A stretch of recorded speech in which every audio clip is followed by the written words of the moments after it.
చాలామంది స్టూడెంట్స్కి ఉండేటువంటి ఒక చిన్న కన్ఫ్యూజన్ ఏంటంటే, అసలు ఒక షెడ్యూల్ లాగా ప్రిపేర్ చేసుకొని ఎందుకు చదవాలి? మా మనసు చెప్పిన మాట మేము విని చదువుకుంటూ వెళ్ళొచ్చు కదా. ఎప్పుడు చదవాలనిపిస్తే అప్పుడు చదువుతాం, ఎప్పుడు ఏది చదవాలనిపిస్తే అది చదువుతాం. మా మనసు ఏం చెప్తే అది వింటాం. సో దాని ప్రకారం మేము ముందుకు వెళ్ళిపోవచ్చు కదా. ఒక షెడ్యూల్ అంటూ ప్రిపేర్ చేసుకోవాల్సినటువంటి అవసరం ఏంటి? మరి ఇదే పని ఒక గవర్నమెంట్ కూడా చేయొచ్చు కదా. కొన్ని లక్షల కోట్ల రూపాయలు గవర్నమెంట్కి రెవెన్యూ రూపంలో వస్తున్నాయి. మరి ఎప్పుడు ఏ అవసరం అయితే అప్పుడు చూద్దాంలే, అవసరాన్ని బట్టే ఖర్చు పెడదాం. మనం ఏం డబ్బులు వేస్ట్ చేయం కదా. ఎప్పుడు ఏం అవసరం వస్తుందో తెలియదు. ఏ తుఫాన్లు వస్తాయో, ఏ విపత్తులు వస్తాయో, ఏ పాండమిక్లు వస్తాయో, ఎక్కడ ఏ డబ్బులు అవసరం అవుతాయో, తొందర ఏంటి అవని అప్పుడు చూద్దాం. వచ్చే డబ్బులు రానియండి, వచ్చిన డబ్బుల్ని అవసరాన్ని బట్టి ఖర్చు పెట్టుకుంటూ వెళ్దాం. మరి దానికి బడ్జెట్ ఎందుకండి? బడ్జెట్ కనుక లేకపోతే ఏమవుతుందంటే మనం ఏ డైరెక్షన్లో వెళ్తున్నామో తెలియదు. ఎప్పుడైతే బడ్జెట్ అంటూ మీరు ప్రిపేర్ చేసుకోలేదో ప్రతి అవసరం కూడా ఇంపార్టెంట్ అనే అనిపిస్తుంది కదా. సో ఇప్పుడు మీ ఫాదర్కి నెలకు ఒక 30,000 ఇన్కమ్ వస్తుందని అనుకుందాం, ఎగ్జాంపుల్ సేక్. ఒక బడ్జెట్ అంటూ ప్రిపేర్ చేసుకోకపోతే ఏమనిపిస్తుంది? సూపర్ మార్కెట్కి వెళ్ళారు, ఏది చూసినా కూడా ఏమనిపిస్తుంది? అవసరమనే అనిపిస్తుంది. అవసరం కాని వస్తువు సూపర్ మార్కెట్లో ఎందుకు పెడతాడండి? ఖచ్చితంగా నీకు అవసరమే, కాకపోతే అంతకంటే ఇంపార్టెంట్ అవసరం ఉన్నప్పుడు దీన్ని ఏం చేయాలి? మనం సాక్రిఫైస్ చేయాలి, అంతే తప్ప అవసరమైన ప్రతిదీ కొంటానంటే ప్రపంచంలో ఎవరి ఇన్కమ్ కూడా సరిపోదు. సో ఖచ్చితంగా మనం ప్రయారిటీస్ని బేస్ చేసుకొని వెళ్ళాలి. ఆ ప్రయారిటీస్ ఎప్పుడు తెలుస్తాయి? ఒక బడ్జెట్ అంటూ ప్రిపేర్ చేసుకుంటే. సో ఇలా నెలకు ఒక 30,000 నాకు వస్తుంది. ఆ 30,000లో ఈ 5,000 రూపీస్ రెంట్కి, ఈ 5,000 రూపీస్ చిల్డ్రన్ ఎడ్యుకేషన్కి, ఈ 2-3,000 రూపీస్ మెడికల్ ఎక్స్పెన్సెస్కి, అన్నీ పోగా మిగిలింది ఎంటర్టైన్మెంట్కి. ఇలా మనం బడ్జెట్ అలొకేట్ చేసుకోవాలి కదా. ఏముందులో ఎప్పుడు ఏదో అవసరం వస్తే అది ఖర్చు పెట్టేస్తానంటే రేపొద్దున అంతకంటే ఇంపార్టెంట్ అవసరం రావచ్చు, అప్పుడేం చేస్తావు? కాబట్టి ఒక గవర్నమెంటే బడ్జెట్ ప్రిపేర్ చేసుకుని ఖర్చు పెడుతుంది తప్ప ఎప్పుడు ఏది అవసరం వస్తే అప్పుడు చూద్దాంలే అని ఎవరూ ఖర్చు పెట్టట్లేదు. మీ ఫాదర్ కూడా మంత్లీ ఒక బడ్జెట్ ప్రిపేర్ చేసుకునే ఖర్చు పెడుతున్నాడు తప్ప ఏమోలే ఎప్పుడు ఏదో వస్తే అది చూద్దాం అనట్లేదు. 3వ ఎగ్జాంపుల్ అండి. లెట్ us ఇమాజిన్ గుంటూరు నుంచి విజయవాడ మనం జాగ్రత్తగా కనుక డ్రైవ్ చేస్తే ఒక 45 minutes to 1 hourలో చేరుకోవచ్చు అండి. It's 30 kilometers distance. సో నేనేంటంటే ఈ 30 kilometers ఇంత టైంలో నేను ట్రావెల్ చేయాలి అనే ఒక టైం కనుక పెట్టుకోకపోతే 45 minutesలో అవుతుందా? ఖచ్చితంగా అంతకంటే ఎక్కువ టైం పడుతుంది. 1 hour పట్టచ్చు, 2 hours పట్టచ్చు, ఎంత టైం అయినా పట్టచ్చు. ఇప్పుడు ఒక ఆర్టీసీ బస్సు ఉందండి. మీరు డ్రైవర్కి రెస్ట్రిక్షన్ పెడుతున్నారా లేదా? ఇన్ని మినిట్స్లో నీ జర్నీ కంప్లీట్ అవ్వాలి. ఆ రెస్ట్రిక్షన్ పెట్టకపోతే ఏమవుతుంది? తను అదే గుంటూరు విజయవాడ జర్నీ 2 hours చేసినా ఆశ్చర్యపోకర్లేదు. సో అందుకని మనం ఏం చేస్తున్నాం? ఒక టైం లిమిట్ అంటూ పెడుతున్నాం కదా. అదిగో 45 minutes లేదా 1 hour. 1 hourలో ఖచ్చితంగా ఒక ట్రిప్ పూర్తవ్వాలి. సో ఈవెన్ ఒక ట్రైన్, సో 8 o'clockకి ట్రైన్ చేరాలి అనే ఒక రెస్ట్రిక్షన్ కనుక లేదనుకోండి, ఎన్నింటికి వచ్చుద్దో ఎవరికి తెలియదు. ఒక టైం ఫ్రేమ్ అంటూ లేకపోతే ఆ పని ఎంతసేపు పట్టుద్దో ఎవ్వరికీ తెలియదు. మీరెవరన్నా ఇల్లు కట్టి చూడండి, మీరు గృహప్రవేశం ముహూర్తం పెట్టేంత వరకు వర్క్ అవ్వదు. ఎప్పుడైతే మీరు గృహప్రవేశానికి ఒక ముహూర్తం పెడతారో అప్పటికి మాత్రమే వర్క్ పూర్తవుతుంది. మీరు ఆ గృహప్రవేశం ముహూర్తం కనుక టార్గెట్ పెట్టుకుంటే 2 ఏళ్ళు పట్టుద్దో తెలియదు, 3 ఏళ్ళు పట్టుద్దో తెలియదు. అంటే ప్రతి పనికి ఒక టార్గెటెడ్ టైం అంటూ ఉండాలి. లేకపోతే మనం ఎంతసేపు చదువుతున్నామో మనకి ఎటువంటి ఐడియా ఉండదు. అలానే ఒక సినిమా తీయడానికి ఒక బడ్జెట్ అంటూ అనుకుంటున్నారా లేదా? ఎంతైనా తీయచ్చండి, బట్ ఎక్కడో చోట ఒక ఫుల్ స్టాప్ పెట్టాలిగా. 1000 కోట్లో, 2000 కోట్లో, 3000 కోట్లో ఏదో ఒక ఫుల్ స్టాప్ పెట్టాలిగా. సో ముందే ఒక బడ్జెట్ అనుకొని దాని ప్రకారం మూవీ తీస్తారు. మీకు తెలుసో తెలీదో, ఒక డైరెక్టర్ కనుక ఆ బడ్జెట్ కనుక దాటితే డైరెక్టర్ కెరీర్ స్పాయిల్ అయిపోయిందండి. సో డైరెక్టర్ ముందుగానే కమిట్మెంట్ ఇస్తాడు, ఈ సినిమా నేను ఇంత బడ్జెట్లో తీస్తాను. సో అలా గుంటూరు నుంచి విజయవాడ మనకు ఒక 30 kilometers జర్నీ ఉండండి. మనం 30 minutesలో కంప్లీట్ చేయాలి. ఉన్న టైం అయితే 30 minutes. ఓకే, మీరేమంటున్నారంటే సార్ జర్నీ స్టార్ట్ చేద్దాం సార్, ఎన్నింటికైతే అన్నింటికి ఎండ్ అవుతుంది. సో నేనేమంటున్నానంటే మరి నువ్వు వెళ్తున్నటువంటి స్పీడ్ ఇదే స్పీడ్లో వెళ్తే 30 మినిట్స్లో నీ జర్నీ పూర్తవుతుందా లేదా అనేది కనీసం 5 మినిట్స్కి ఒకసారన్నా చెక్ చేసుకోవాలిగా. మరి 30 కిలోమీటర్స్ జర్నీ నువ్వు 30 మినిట్స్లో ఫినిష్ చేయాలంటే ప్రతి మినిట్కి ఎంతసేపు మీరు ట్రావెల్ చేయాల్సి ఉంటుంది, అంటే ఎంత డిస్టెన్స్ ట్రావెల్ చేయాల్సి ఉంటుంది? 1 కిలోమీటర్ అంటే 5 మినిట్స్ అయిపోతే కనుక 5 కిలోమీటర్స్. సో 5 మినిట్స్లో నువ్వు 5 కిలోమీటర్స్ కంప్లీట్ చేయకపోతే అర్థం ఏంటి? నువ్వు ఎక్కడో స్లోగా వెళ్తున్నావు. నెక్స్ట్ 5 మినిట్స్ ఏం చేయాలి మనం? ఇంకొంచెం స్పీడ్ ఇంక్రీజ్ చేయాలి, అంతే కదండి. సో ఈ విషయం ఎప్పుడు తెలుస్తుంది? ప్రతి 5 మినిట్స్కి ఒకసారి రివ్యూ చేసుకుంటే కదా తెలిసేది, అంతే కదా. మరి 5 మినిట్స్కి ఒకసారి రివ్యూ చేసుకోవడానికి నువ్వు అప్పటికి ఎంత డిస్టెన్స్ ట్రావెల్ అయ్యావో ఎలా తెలుస్తుంది? మైల్ స్టోన్స్ ఉంటాయి, అంతే కదా. విజయవాడ ఇంకా 25 కిలోమీటర్స్ ఉంది, ఇంకా 20 కిలోమీటర్స్ ఉంది అని మైల్ స్టోన్స్ ఉంటాయిగా. అప్పుడు నువ్వు క్యాల్కులేట్ చేసుకోవచ్చు, ఇంకా నాకు 20 మినిట్స్ టైం ఉంది, ఇంకా నేను ఒక 18 కిలోమీటర్స్ జర్నీ చేయాలి, నేను రైట్ ట్రాక్లోనే ఉన్నాను. సో ఇంకా 18 మినిట్స్ టైం ఉంది, కానీ నేను జర్నీ చేయాల్సింది 20 కిలోమీటర్స్ ఉంది, అంటే నేను ఇంకొంచెం స్పీడప్ చేయాలి అని నువ్వు టైమ్లీ డెసిషన్స్ తీసుకోవాలి కదా. ఇవన్నీ ఎప్పుడు జరుగుతాయి? మనకు అసలంటూ ఒక ప్లాన్ ఉండాలిగా. 30 మినిట్స్లో నేను ట్రావెల్ చేయాలి అనే ప్లాన్ అంటూ ఉండాలిగా, మైల్ స్టోన్స్ ఉండాలిగా, రెగ్యులర్గా నువ్వు అసెస్ చేసుకోవాలిగా. 5 మినిట్స్ అయిపోయింది, నేను 5 కిలోమీటర్స్ జర్నీ చేశానా లేదా? అలా లేనప్పుడు ఆ జర్నీ ఎప్పటికి పూర్తవుతుందో, ఎన్ని గంటలకు పూర్తవుతుందో ఎవరికీ తెలియదు. Do you agree with this or not? అంటే ఒక టైం ఫ్రేమ్ అంటూ లేకపోతే అది కరెక్ట్గా జరుగుతుందో లేదో మనకి తెలియదు. Any time is a good time. So ఆ జర్నీ 3 అవర్స్లో అయినా అది మంచి టైమే, 4 అవర్స్లో అయినా మంచి టైమే. బట్ ఎప్పుడైతే మనం ఒక 30 మినిట్స్ అని టార్గెట్ పెట్టుకున్నామో దాన్ని బట్టి ఆ జర్నీ కరెక్ట్గా అవుతుందో లేదో మనం ఈజీగా ఎవాల్యుయేట్ చేయొచ్చు. అలానే మీరు మీ ఫ్యామిలీ మెంబర్స్ అందరితో కలిసి బెంగళూరు ట్రిప్కి వెళ్దాం అనుకున్నారు, ఓకే. అన్నిటికంటే ఫస్ట్ డిసైడ్ చేసుకునే ఫ్యాక్టర్ ఏంటి? ఎన్ని రోజులు స్టే చేయాలి. I'm correct or not? నిజం చెప్పండి, బెంగళూరు మొత్తం పర్ఫెక్ట్గా మనం వెళ్ళి అన్ని ఇంపార్టెంట్ లొకేషన్స్ వాచ్ చేయాలంటే ఎన్ని రోజులు పట్టచ్చు? 2 to 3 days. బట్ నేను 2 to 3 weeks అంటాను. Because Bengaluru is such a big place.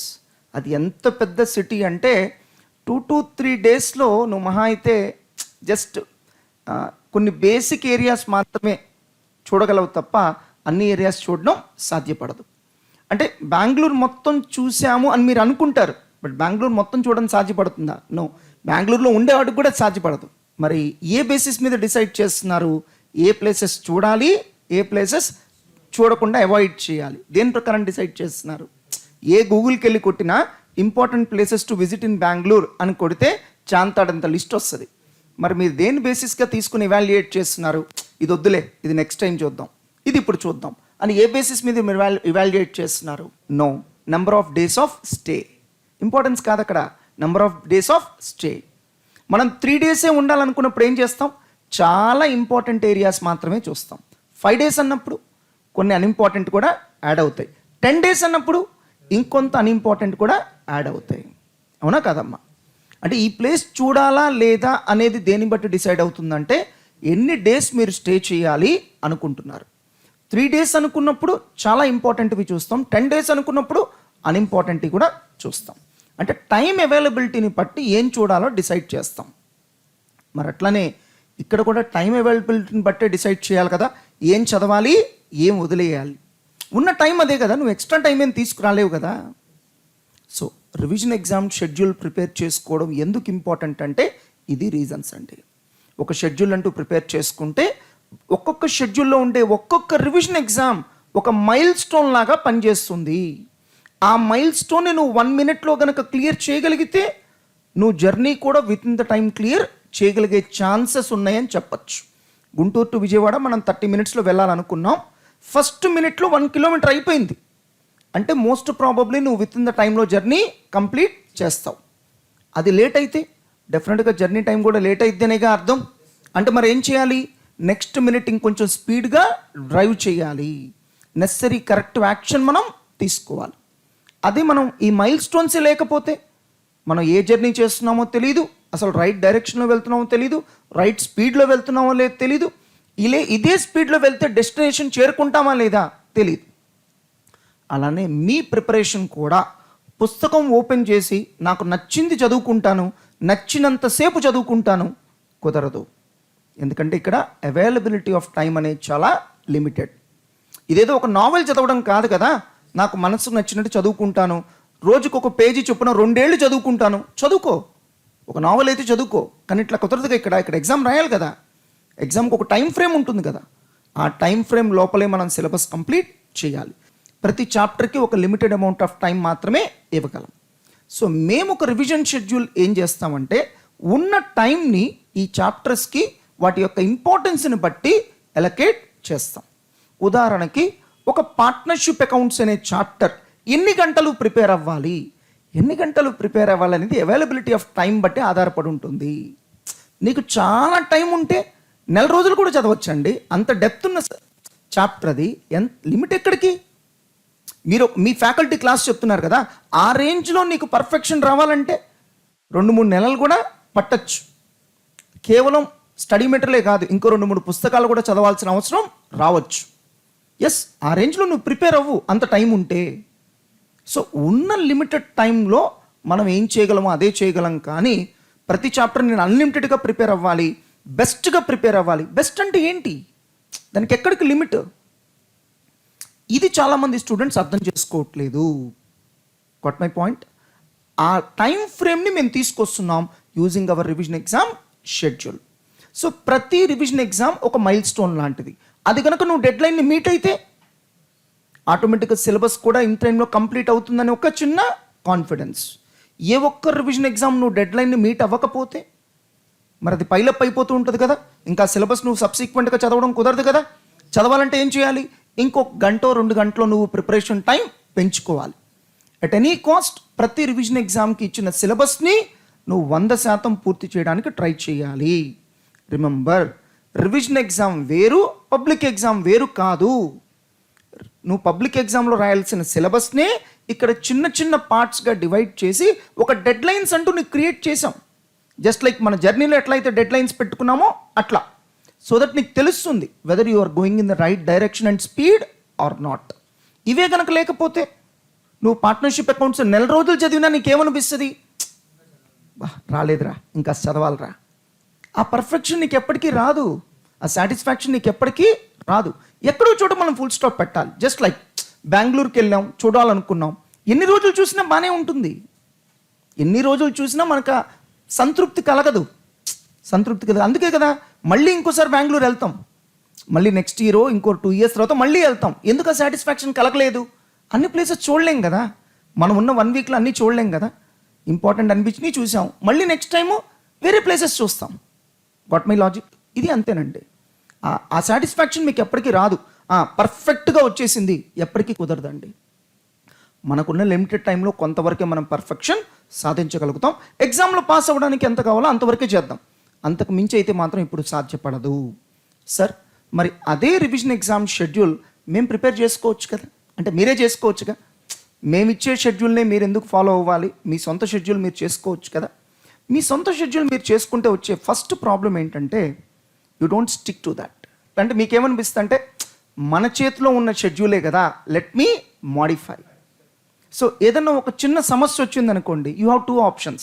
లేదు నేను ఇలాంటి వాటికి డివియేట్ అవ్వకూడదు, let me stick to the schedule. రెండో ఆప్షన్, ఇది అన్అవాయిడబుల్ కదా, మనమే షెడ్యూల్ కొంచెం మార్చుకుందాం. సో మెజారిటీ కేసెస్లో స్టూడెంట్స్ ఏం చేస్తారు? సెకండ్ ఆప్షన్ చూస్ చేసుకుంటారు. మన చేతిలోనే ఉంది కాబట్టి లెట్ us మాడిఫై. అది మేము షెడ్యూల్ ఇస్తే ఏమవుతుంది? నువ్వు స్టిక్ ఆన్ అవ్వడం తప్ప వేరే ఆప్షన్ లేదు. అంటే ఒక రకమైన కంపల్షన్ నీ మీద క్రియేట్ అవుతుంది. నువ్వే షెడ్యూల్ క్రియేట్ చేసుకున్నప్పుడు నీ మీద ఆ కంపల్షన్ క్రియేట్ అవ్వదు, ఆటోమేటిక్గా నువ్వు డీవియేట్ అయ్యే అవకాశం ఎక్కువ. ఇది ఫస్ట్ రీజన్ అండి. సెకండ్ రీజన్ ఏంటంటే ఒక బ్యాలెన్స్డ్ వేలో షెడ్యూల్ ప్రిపేర్ చేయడానికి కావాల్సిన ఎక్స్పర్టీస్ మీకు ఉండకపోవచ్చు. ఉండదు అనట్లేదు, ఉండకపోవచ్చు. అదే మాలాంటి వాళ్ళం అనుకోండి, ఇలాంటి షెడ్యూల్స్ చాలా చేసి ఉంటాం కాబట్టి ఒక బ్యాలెన్స్డ్ అప్రోచ్లో చేస్తాం. ఉదాహరణకి మేము ఏ షెడ్యూల్ చేసినా కూడా మేము మైండ్లో పెట్టుకునే ఫస్ట్ పాయింట్ ఏంటంటే ఫస్ట్ 2 రివిజన్ ఎగ్జామ్స్ కొంచెం అన్ఇంపార్టెంట్ సిలబసే పెడతాం. ఈజీ టు అచీవ్ అనే సిలబస్ పెడతాం. ఎందుకు? మొదట్లోనే మనం ఎక్కువ సిలబస్ పెట్టేసామనుకోండి, డిసప్పాయింట్కి లోనవుతారు మీరు. ఎందుకంటే అది మీరు అచీవ్ అవ్వలేరు. ఆటోమేటిక్గా మీకు ఏమవుతారంటే డిసప్పాయింట్మెంట్కి లోనవుతారు. వెంటనే ఏం చేస్తారంటే ఈ షెడ్యూల్ వర్కౌట్ అవ్వట్లేదు, తీసేయి, I'm unable to follow, I'm unable to meet the dead line అని చెప్పి మీరు కొంచెం డిసప్పాయింట్మెంట్కి లోనవి అవి తీసేస్తారు. అదే మేమేం చేస్తామంటే నో, ఫస్ట్ 2 ఎగ్జామ్స్ చాలా సింపుల్ సిలబస్ ఉండాలి, ఎలాంటి స్టూడెంట్ అయినా అచీవ్ చేసే విధంగా ఉండాలి, వాడు మోటివేట్ అవుతాడు, ఆటోమేటిక్గా నెక్స్ట్ ఎగ్జామ్ బాగా రాస్తాడు అనే యాంగిల్లో మేము ఆలోచిస్తాం. మీరు చూడండి, మీరు సొంతగా షెడ్యూల్ ప్రిపేర్ చేసుకున్న ప్రతిసారి ఫెయిల్ అవ్వడానికి మేజర్ రీజన్ ఏంటంటే మీరు ఫస్ట్ 2 ఎగ్జామ్స్లో హ్యూజ్ అమౌంట్ ఆఫ్ సిలబస్ పెడతారు. నేను చదివేయాలి, పాస్ అయిపోవాలి, సో నేను బాగా చదవాలి, అలాంటి టెంపోలో మీరు ఏం చేస్తారంటే ఎక్కువ సిలబస్ పెట్టేసుకుంటారు. అది అవ్వదు, అది ప్రాక్టికల్గా ఎవరికి సాధ్యపడదు. రియలిస్టిక్గా ఉండాలి మనం పెట్టుకునే టార్గెట్స్.